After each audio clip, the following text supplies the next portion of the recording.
자, 오늘은 이사야 강의 13번째 시간 벗기운 선지자라는 제목으로 하나님 말씀을 나누겠습니다. 오늘 본문은 이사야의 이야기 중에 굉장히 유명한 본문이죠. 왜냐하면 이사야가 예언을 했는데 옷을 벗고 예언을 했다, 그런 얘기니까 우리가 이사야에 대해서 얘기할 때 익히 알고 있는 이야기입니다. 근데 그가 어떤 모습으로 예언을 했는가 보다 이 예언의 내용이 무엇이고 어떤 이유 때문에 옷을 벗게 됐는가, 그런 이야기를 아는 것이 사실 이 이야기의 핵심이겠죠. 자, 오늘 본문을 이해하기 위해선 시대적 상황을 다시 한번 우리가 정리할 필요가 있는데요. 당시의 최대 강대국은 어디입니까? 아수르. 이제 많이 들어서 알게 되죠. 아수르의 당시의 왕은 사르곤입니다. 지난번에 저희가 한번 설명할 때 바벨론에 대해서 이야기할 때 사르곤 왕에 대해 잠깐 이야기를 했습니다. 사르곤 왕은 아수르와 바벨론의 왕, 이렇게 불렸던 사르곤이라는 사람이 왕으로 있었습니다. 기원전 714년에서 711년으로 거슬러 올라갑니다. 아수르가 점점 강성해지니까 상대적으로 반아수르의 진영이 생기게 됩니다.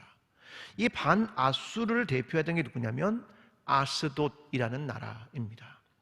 이 아스돗이 유다에게 찾아갑니다. 자, 아수르가 너무 세지니까 우리가 반아수르의 연합을 형성하자. 그래서 유다에 찾아가게 되었다는 얘기입니다. 그런데 유다가 이것을 잘 받아들이지를 않고 소극적인 자세를 취하게 됩니다. 과연 아수르 쪽에 서야 될까? 반아수르 쪽에 서야 될까? 이런 선택의 갈림길에 놓여 있는 것입니다. 자, 여기에서 오늘 본문 이사야 20장이 시작하고 있습니다. 자, 이사야 20장 1절의 말씀을 좀 한번 읽어볼까요? 자, 함께 20장 1절의 말씀을 읽습니다. 아수르의 사르곤 왕이 다르단을 아스돗으로 보내매 그가 와서 아스돗을 쳐도 취하던 해니라. 자, 방금 설명했던 게 다 나오죠.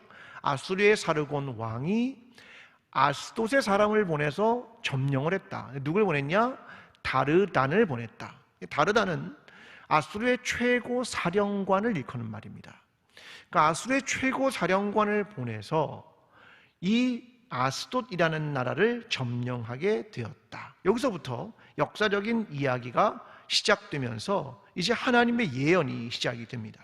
자, 2절의 말씀을 보겠습니다. 함께 2절의 말씀을 읽겠습니다. 그때 여호와께서 아모스의 아들 이사야에게 말씀하여 이르시되 갈지어다 내 허리에서 배를 끄르고 내 발에서 신을 벗을지니라 하시매 그가 그대로 하여 벗은 몸과 벗은 발로 다니니라. 아멘. 여러분, 하나님이 예언자 이사야에게 말씀하십니다. 자, 허리를 끌어서 옷을 벗고 내 신을 벗어라, 이렇게 이야기를 하십니다. 여러분, 이해가 되십니까? 되게 이상하지 않습니까? 아니, 하나님 왜 이러십니까? 하나님 왜 이러십니까? 그런 말을 할 만합니다. 이것을 징표와 예표가 되게 한다, 이 얘기입니다. 여러분, 아무리 그래도 사실 이거 이해하기가 쉽지 않습니다. 하나님 어떻게 왜 옷을 벗고 신을 벗으라 라고 말씀하시는 것입니까? 이것이 잘 이해가 안 됩니다. 여러분, 혹시 성경을 읽다가 예수님의 행동이 잘 이해가 안 되는 부분이 등장하지 않으십니까? 예수님의 행동이 다 이해가 되는 게 아닙니다. 마가복음 7장 33절에 보면 이렇게 기록합니다. 예수께서 그 사람을 따로 데리고 무리를 떠나사 손가락을 그의 양 귀에 넣고 침을 뱉어 그의 혀에 손을 대시며. 아니, 청각 장애인에 대한 것을 하고 있는데 손을 어떻게 했다고요? 침을 뱉어 그 혀에 댔다. 이해가 되십니까? 주님 왜 이러십니까? 너무 좀 품이 없지 않습니까? 아니면 좀 비위생적이죠. 지저분합니다. 도대체 왜 주님 이런 행동을 하시는 겁니까? 주님 말씀으로만 하셔도 낫게 할 수 있는데 왜 이런 행동을 하시는 겁니까? 우리가 이렇게 질문할 수밖에 없습니다. 이사야의 말로 하면 하나님, 예언을 말로 하면 되는데 굳이 옷을 벗을 필요가 있습니까? 이렇게 이야기를 할 수 있겠죠. 그런데 기간도 너무합니다. 3절에 이렇게 기록합니다. 여호와께서 이르시되 나의 종 이사야가 3년 동안 벗은 몸과 벗은 발로 다니며. 얼마 동안이요? 3년 동안. 너무하네요. 학자들은 이렇게 말합니다. 3년 동안 늘 벗었을까? 아닐 것 같아. 일정한 시간 동안만 벗었을 거야. 내내 벗고 있지 않았을 거야. 이렇게 설명하는 학자들이 많습니다. 왜요? 잘 이해가 안 되는 겁니다. 여러분 상상을 한번 해보겠습니다. 이사야가 예언을 합니다. 예언은 주로 골방에서 합니까? 사람이 다니는 곳에서 합니까? 사람이 다니는 곳으로 가야죠. 자, 벗었으니까 창피하니까 골방에 들어가서 예언할 수 있습니까? 아니죠. 사람 많이 다니는 곳으로 나가야 하는 겁니다. 그럼 오늘날로 말하면 누가 벗은 몸을 가지고 나가서 예언한다고 하면 뭐라고 생각하겠습니까? 알몸 시위하네, 1인 시위하네, 딱 그 모습 아니겠습니까? 여러분 사람들 눈에 띄었겠죠. 그러면 사람들은 그를 어떻게 받겠습니까? 미쳤구나, 딱 그렇게 생각을 하기 좋습니다. 그러면 그때 하나님의 말씀입니다 라고 예언을 하면 사람들이 하나님의 말씀이야 그렇게 받아들이겠습니까? 아니, 이상하네, 제정신이 아닌가 봐, 이렇게 말하겠지요. 그는 원래 왕궁의 예언자입니다. 이사야는요, 왕 옆에서 예언하는 예언자란 말입니다. 근데 그가 이제 제정신이 아니구나 라고 생각할 수밖에 없는 상황이라는 겁니다. 여러분 이 시점에서 우리는 하나님께서 왜 이런 얘기를 했는가가 정말 이해가 안 되는 겁니다. 여러분 우리는 하나님이 하신 행동도 이해가 안 되는 게 실제로 얼마나 많은지 모릅니다. 그 중에 가장 이해가 안 되는 건 이거죠. 헤렘입니다. 하나님은 가나안 족속, 아말렉 족속을 진멸하라. 헤렘입니다. 여러분 이 헤렘이 이해가 되십니까? 하나님은 인자와 자비의 하나님, 근데 그 하나님이 왜 헤렘을 말씀하셨을까라고 하는 거죠. 그게 가나안 민족에게만 됐다고 생각하십니까? 아니요. 아간이라는 사람이 있었죠. 아간이 가다 보니까 그가 여리고 성에 있는 시날산 외투가 탐이 났습니다. 금과 은이 탐이 났죠. 그래서 몰래 가져다가 자기의 장막에 숨겼습니다. 하나님은 아간과 그의 가족을 돌로 쳐라, 그리고 아골골짜기를 만들어 버리는 상황이 펼쳐진 겁니다. 여러분 솔직히 저와 여러분의 마음에 어떤 생각이 드십니까? 하나님 너무하십니다. 하나님 잠시 탐욕에 눈이 멀었다고 전부 죽이는 게 옳습니까? 하나님 광야에서 태어나서 시날산 외투 같은 걸 한번 본 적이라도 있었겠습니까? 조금 그거 탐냈다고 그래서 도대체 그러실 수 있습니까? 하나님의 사랑과 자비는 어디 갔습니까? 이렇게 반문할 수밖에 없습니다. 고라자손은 안 그랬습니까? 아예 하나님이 땅이 입을 벌리고 삼켜버립니다. 아니 하나님 하나도 아니고 고라자손 전체의 사람들을 그렇게 삼킬 수 있습니까? 그들은 레위인 아닙니까? 하나님 어떻게 이런 일이 벌어질 수 있습니까? 이해가 안 됩니다.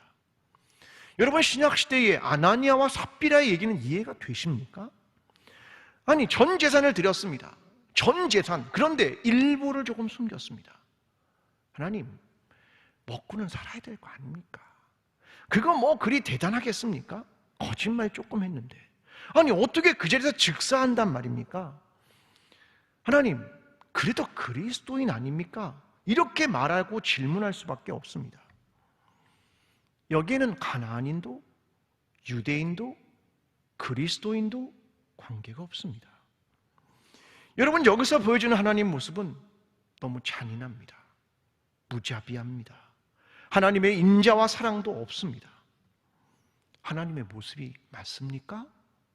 사람들은 이 질문을 했습니다. 그게 누구냐면 마르시온입니다.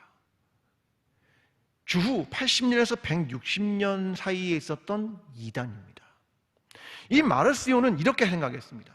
보니까 구약의 하나님은 심판과 배타적인 하나님이야. 신약의 하나님은 자비와 구원의 하나님이야. 하나님을 어떻게 하냐면 둘로 나누는 겁니다. 하나님은 심판하시는 분, 하나님은 헤렘, 근데 하나님은 인자와 자비, 이렇게 나누어 버린 겁니다. 어느 쪽이 하나님 진짜 모습일까 고민하다가 나눈 거죠. 이단입니다. 여러분, 하나님이 이해가 되십니까? 말씀으로 온 세상을 창조하셨다. 잘 이해가 안 되죠.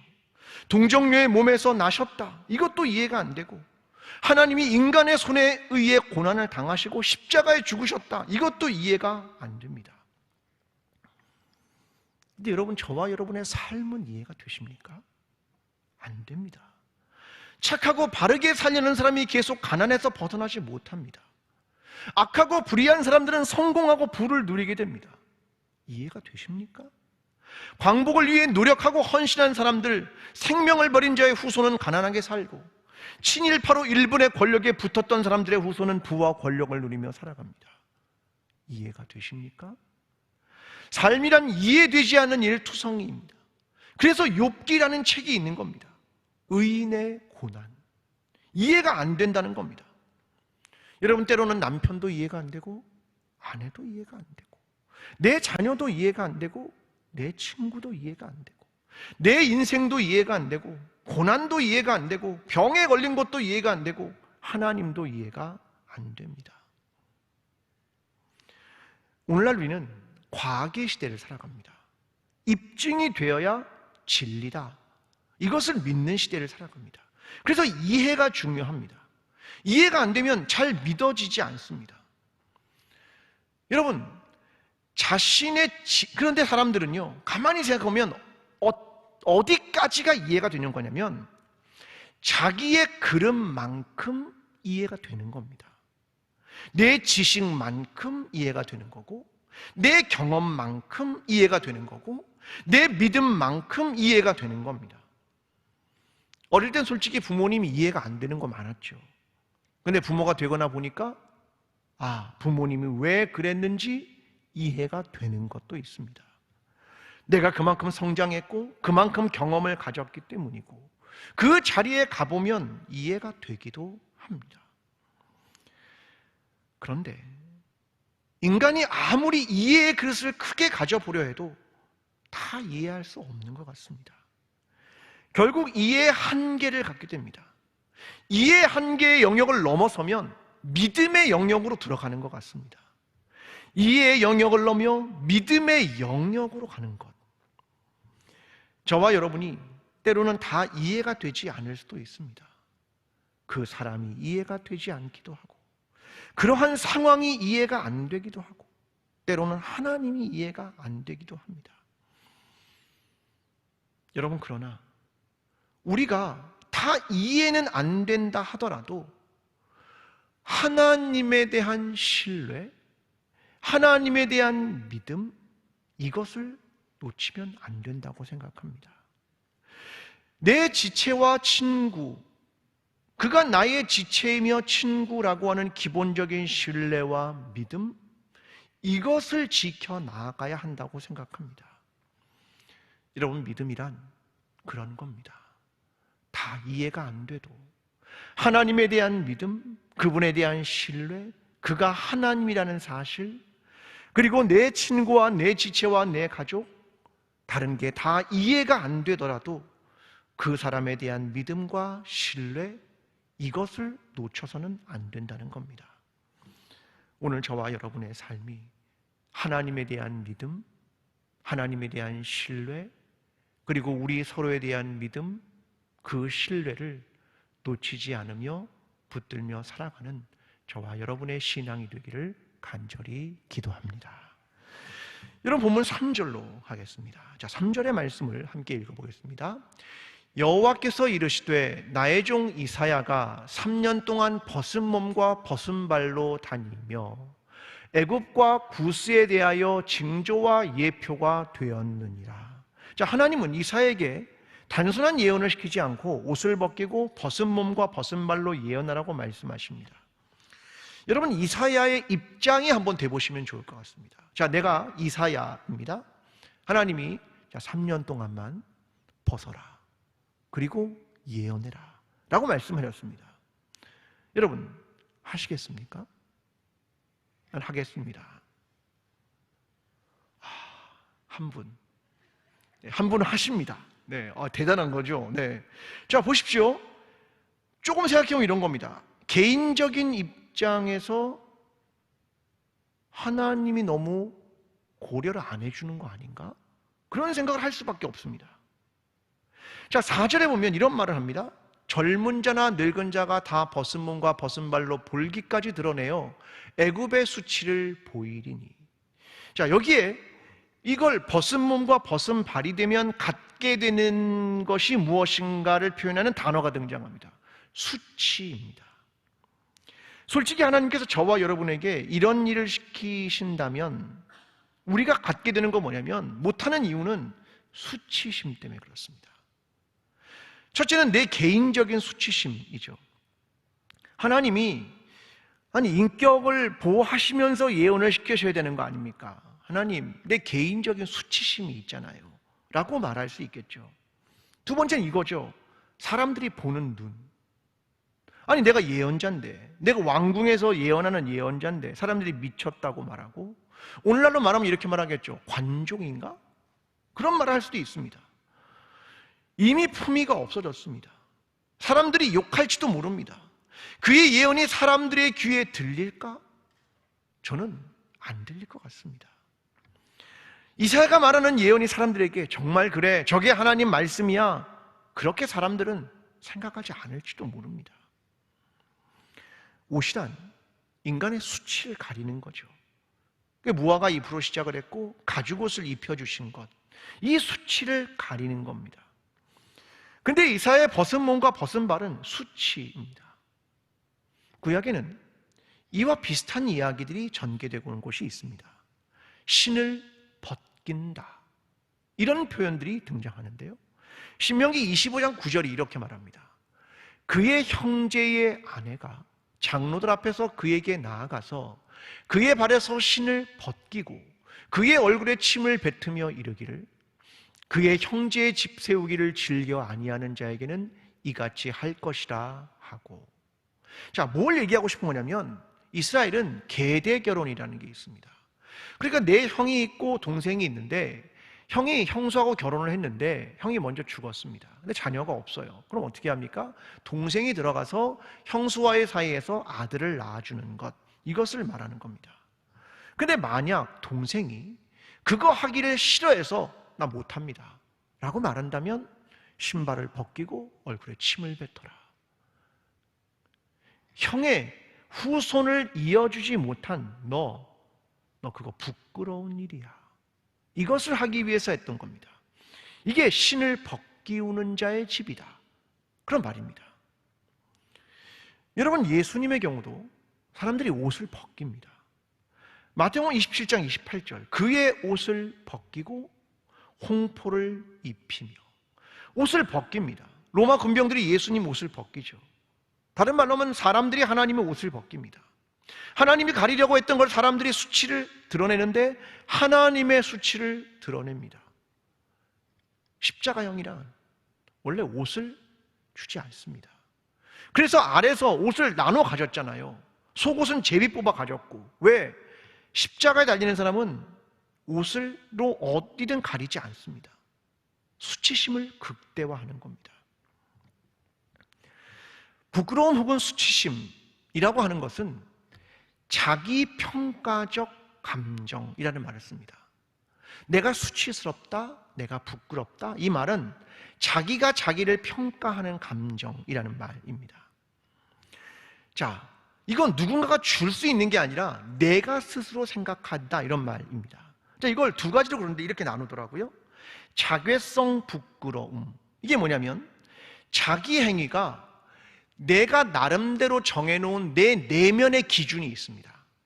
내 내면의 기준을 위배할 때 나는 부끄럽다, 이렇게 느끼는 겁니다. 이게 자괴성 부끄러움이라는 말이랍니다. 둘째는 창피성 부끄러움, 이건 어떤 행위가 공동체가 설정해 놓은 기준이 있는데 그 가치의 기준에 위배될 때 그걸 창피성 부끄러움 이렇게 말합니다. 여러분, 이사야는 어떤 부끄러움을 가졌을까? 부끄러움을 못할 수도 있겠죠. 다른 사람이 생각하는 그 창피함, 그거 넘어선 것 같습니다. 안 그러면 못하니까요. 그에게 중요한 건 내 스스로 나를 보는 것이나 다른 사람이 나를 보는 기준 말고 그는 지금 하나님의 눈이 더 중요한 것처럼 보입니다. 그래서 그걸 할 수 있지 않았을까라고 생각해 봅니다. 자, 오늘 본문으로 다시 좀 돌아가 봅니다. 4절 말씀인데요, 한번 읽어보겠습니다. 이와 같이 애굽의 포로와 구스에 사로잡힌 자가 아수르 왕에게 끌려갈 때에 젊은 자나 늙은 자가 다 벗은 몸과 벗은 발로 볼기까지 드러내어 애굽의 수치를 보이리니 아멘. 자, 지금 수치를 당하는 사람은 누가 될 것이라는 겁니까? 애굽의 포로, 구스에 사로잡힌 자, 그들이 부끄러움을 당할 것이다. 이것을 미리 이사야가 보여주는 겁니다. 생각해 봅니다. 굳이, 아니 이사야가 굳이 그들의 부끄러움을 왜 내가, 그들이 포로로 끌려갈 거기 때문에 벗은 몸과 벗은 발이 될 거라는 걸 하는데, 아니 예언만 하지 굳이 내가 벗어가면서까지 그렇게 할까? 거기에 대한 질문을 던질 수밖에 없었습니다. 그래서 오늘 제목을 벗은 선지자 이렇게 안 하고 벗겼다. 누가? 하나님이 그의 옷을 벗겼다, 이런 표현을 조금 더 쓰기 위해서 벗기운 선지자 이런 말을 좀 썼습니다. 하나님이 이사야에게 벗으라고 했으니까 벗은 거죠. 이 표현하기 좋은 단어는 전 이런 단어에서 찾았습니다. 애매한 고난. 애굽 사람과 구스 사람이 당해야 할 일을 왜 그가 미리 지금 먼저 고난을 당하는가? 베드로전서 2장 19절과 20절엔 이런 표현이 있습니다.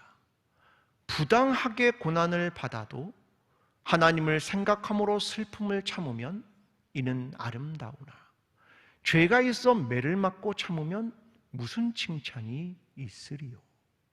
여기에 부당하게 고난을 받는다, 지금 그가 당하는 수치심은 부당하게 당하는 고난, 이렇게 표현할 수도 있지 않겠습니까?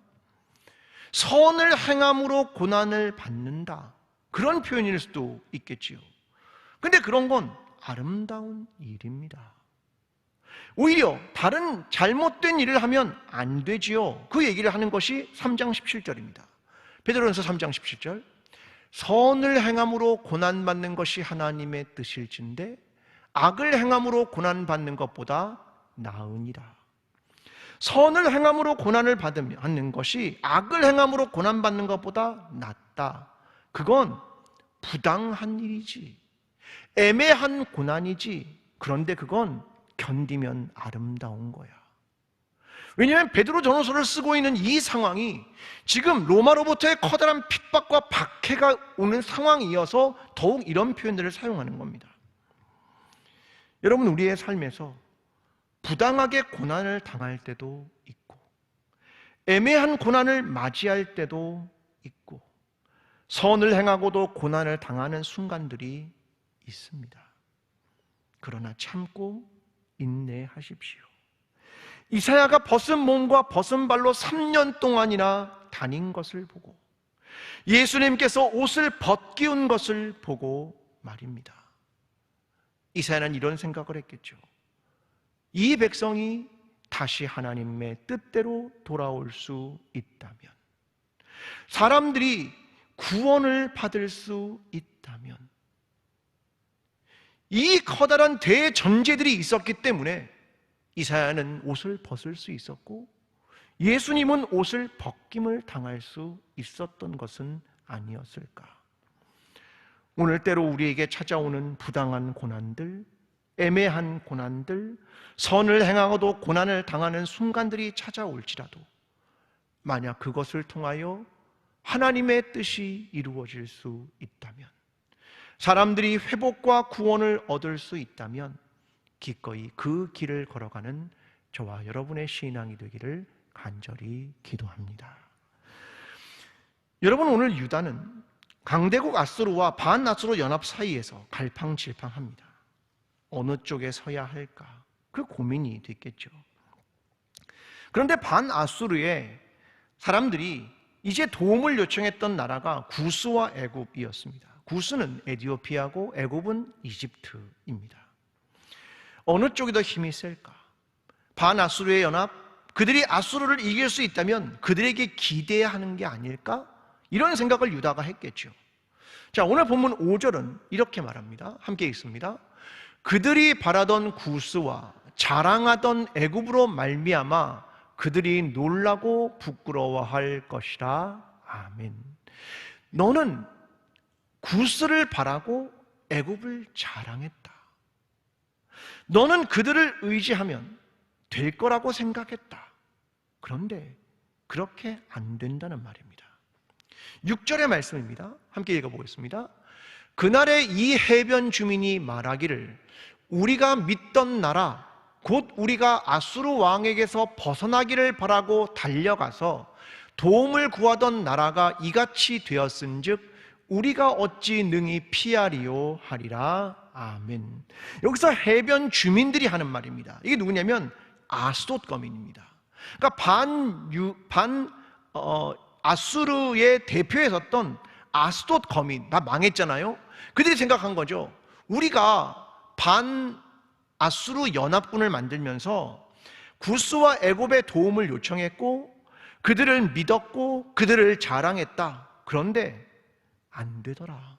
그 얘기를 말했다. 그걸 얘기하는 거죠. 결국 예언자의 하는 얘기는 뭡니까? 너희가 지금 구스와 애굽을 의지하려 하느냐? 안 될 거야. 하나님의 뜻은 그게 아니야. 그것을 설명하는 겁니다. 사람들은 힘들 때 무엇인가를 혹은 누군가를 의지하려 합니다. 자신의 재산, 돈을 의지하기도 하고 자신의 힘과 명예를 의지하기도 하고 도움을 줄 수 있는 누군가를 의지하려고도 합니다. 근데 성경은 이렇게 말하는 겁니다. 그것은 거짓 의지처이며 거짓 피난처야. 그것을 말해주고 싶은 겁니다. 여러분, 자라나는 학생들에게 우리가 이렇게 말하기도 하죠. 야, 공부 열심히 해. 공부는 배신하지 않아. 근데 다큐멘터리가 나왔는데요. 제목이 공부의 배신입니다.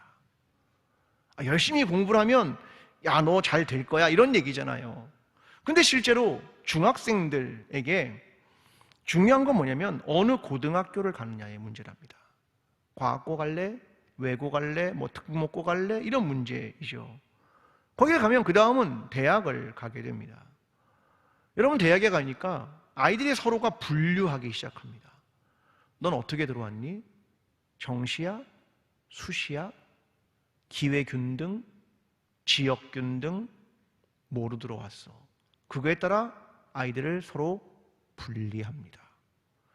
정시로 들어온 애들이 높고 마치 지역균등이나 어떤 기회균등 같은 거로 들어오면 공부 못했는데 들어왔네 라고 판단한다는 거죠.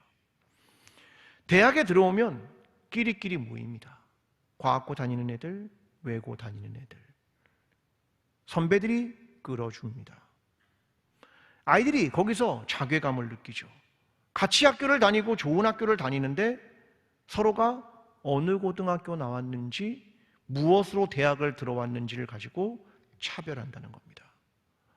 심지어는 과외할 선생님을 뽑을 때도 정시인지 수시인지 점수가 몇 점인지 외고 나왔는지 이런 거 다 묻는다고 합니다. 아이들이 생각하는 거죠. 공부를 열심히 한다는 건 어떤 의미일까? 능력이란 공부로 되는 걸까? 아니면 어디 출신이라는 걸까? 이런 고민을 하게 된다는 겁니다. 여러분, 이러한 세상을 살아가는 우리는 과연 무엇을 의지해야 할까? 이런 고민에 빠질 수밖에 없습니다. 저는 중요한 건 두 가지라고 생각합니다. 하나는 진리가 무엇인가에 대한 생각을 분명하게 해야 됩니다. 다른 말로 하면 진리가 아닌 것을 동의하면 안 되는 거죠. 진리가 아닌 것은 진리가 아니다 이렇게 말해야 되는 거죠. 세상에 보여주는 문법 그거 말고 진리가 정말 무엇인가 라고 하는 것을 명백하게 해야 한다는 겁니다. 아우슈비츠에서 생존한 작가인 프리모 레비가라는 사람이 이것이 인간인가 라고 하는 책을 썼는데요, 그는 아우슈비츠에 있으면서 인간이란 정말 뭘까? 그것을 저 밑바닥까지 본 겁니다. 이런 글을 이야기합니다. 우리가 노예일지라도 아무런 권리가 없을지라도, 아우슈비츠니까, 가진 수모를 겪고 죽을 것이 확실할지라도 우리에게 한 가지 능력은 남아있다. 마지막 남은 것이기 때문에 온 힘을 다해 지켜내야 한다.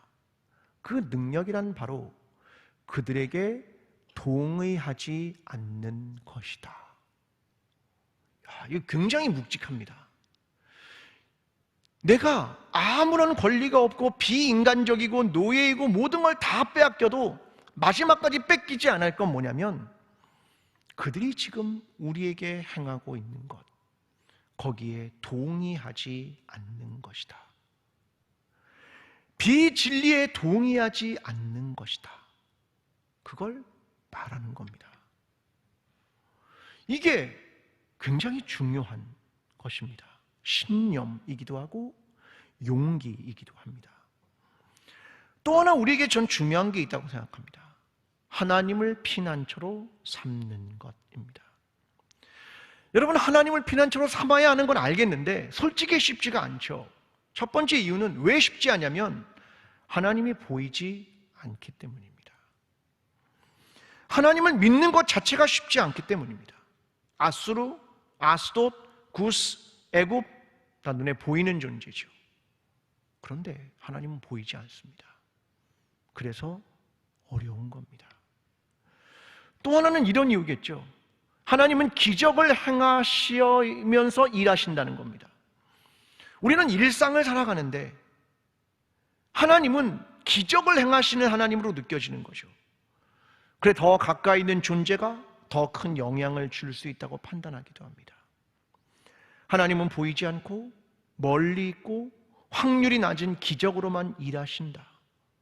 그렇다면 하나님을 의지하고 그분에게 피난하는 것, 이게 쉽지가 않은 겁니다. 여러분, 그래서 저는 이것을 믿음의 차원이라고 말하고 싶습니다. 믿음. 우리에게 두 가지가 중요합니다.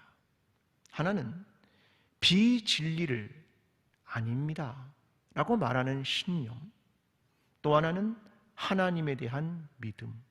이것이 우리에게 중요한 것입니다. 이사야 28장 15절 16절은 이렇게 말합니다.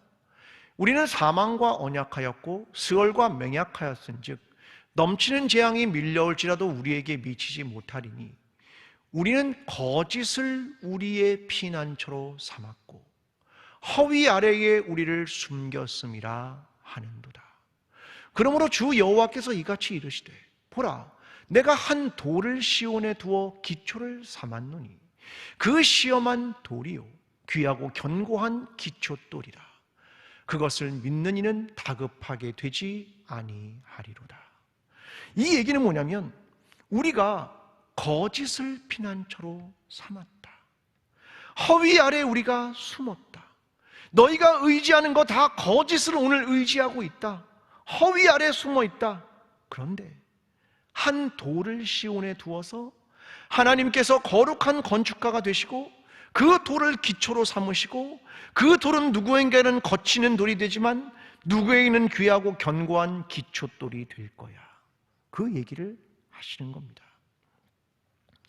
오늘 우리는 정말 무엇을 의지하고 누구를 의지하고 있는 겁니까? 우리는 거짓을, 허위를 의지합니까? 아니면 하나님을 반석 되신 그분을 의지합니까? 이 질문을 우리에게 하는 겁니다. 애굽을 구스를 의지하지 말아라. 그거 아무것도 아니야. 그 얘기를 하고 싶은 겁니다. 이사야 20장의 얘기는 그것입니다. 이사야가 벗은 몸을 가지고 예언을 합니다. 그 내용은 우리의 삶에도 똑같이 하는 말이죠. 거짓된 것, 진리가 아닌 것, 그것을 믿고 의지하는 것, 그거 하지 말아라. 오직 하나님만을 의지하고 그분이 보이지 않는 하나님이지만 하나님인 것을 믿으며 살아가라. 그것을 말하는 겁니다. 시편 20편 7절은 이렇게 말합니다. 어떤 사람은 병거, 어떤 사람은 말을 의지하나 우리는 여호와 우리 하나님의 이름을 자랑하리로다. 병거와 말을 의지하지 마라. 힘과 능력은 다 거짓된 거야. 오직 우리 하나님만 의지하라. 오직 저와 여러분이 보이지 않는 하나님이지만 그가 진리이신 하나님임을 믿으며 그 하나님만을 의지하며 살아가는 저와 여러분의 신앙이 되기를 간절히 축원합니다. 기도하겠습니다.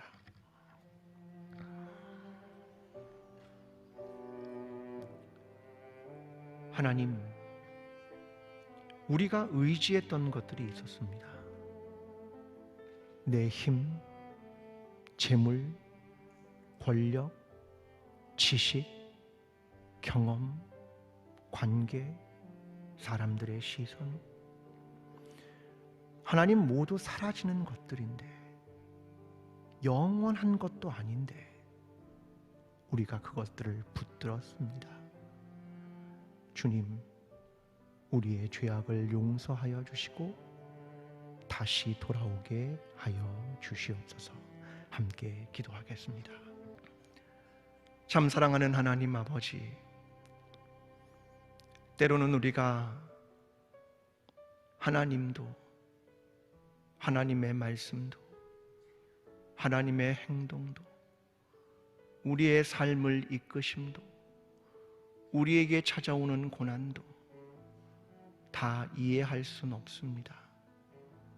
그러나 하나님, 우리가 믿는 한 가지는 하나님이 우리의 하나님이라는 사실과 하나님이 우리를 사랑하신다는 사실과 하나님이 우리의 삶을 아름답게 인도하실 것이라는 사실입니다. 그것을 믿으며 오늘도 한 걸음 나아갑니다. 하나님, 우리는 부족하지만 우리에게 믿음을 더하여 주시고 하나님 이를 통하여 하나님의 뜻이, 하나님의 아름다운 덕이 우리를 통하여 전파될 수 있도록 주님 도와주시옵소서. 이제는 우리를 위하여 십자가를 지시고 부활하신 예수 그리스도의 은혜와 하나님 아버지의 끝없는 사랑과 성령님의 교통하심이 오늘 주의 말씀을 마음에 품으며 하나님 안에서 살아가기를 소원하는 모든 하나님의 백성들의 삶 위에, 광주제일교회 위에, 나라와 민족 위에 지금부터 영원까지 함께 하시기를 간절히 축원하옵나이다. 아멘.